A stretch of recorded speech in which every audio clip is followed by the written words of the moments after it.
Let's add push notifications to a group chat app built with React Native using Entrig. I've already created the Entrig account and configured FCM and APNS. First, install and set up the SDK. We add the Entrig package to the app and finish the required platform setup with a single command. Next, initialize. We initialize Entrig with the API key, which connects this app to our Entrig project. Then register, which is the most important step on the client side. Registration maps this device to the current user. Later in the Entrig dashboard, when we say we want to notify a specific user, Entrig needs to know which device belongs to that user. That mapping comes from registration. The last part is listening for notifications. This is where the app handles the notification event, like opening the correct screen when the user taps the push. That's the client side done. Before we create the notification in the dashboard, let's look at the database structure, because this explains how recipient mapping works.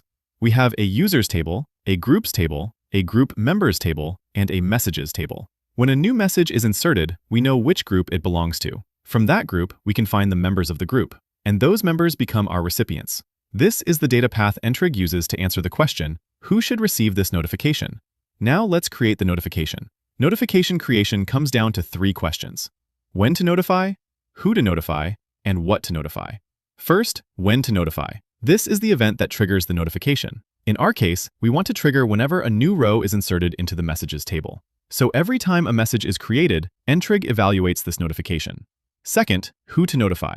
For a group chat message, we want to notify all members of that group except the sender. And this is where the earlier SDK registration becomes important.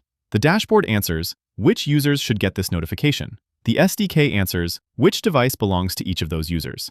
That's how user selection becomes actual push delivery. Third, what to notify.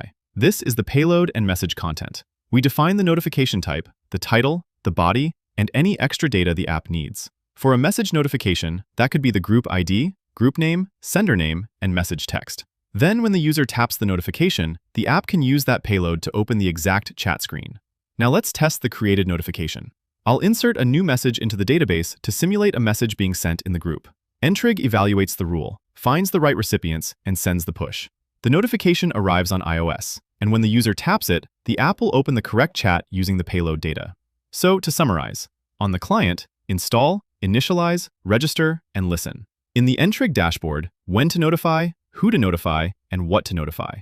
The key connection between both sides is registration, because that is what maps a user ID to a real device. And that's all it takes to add push notifications to your React Native app.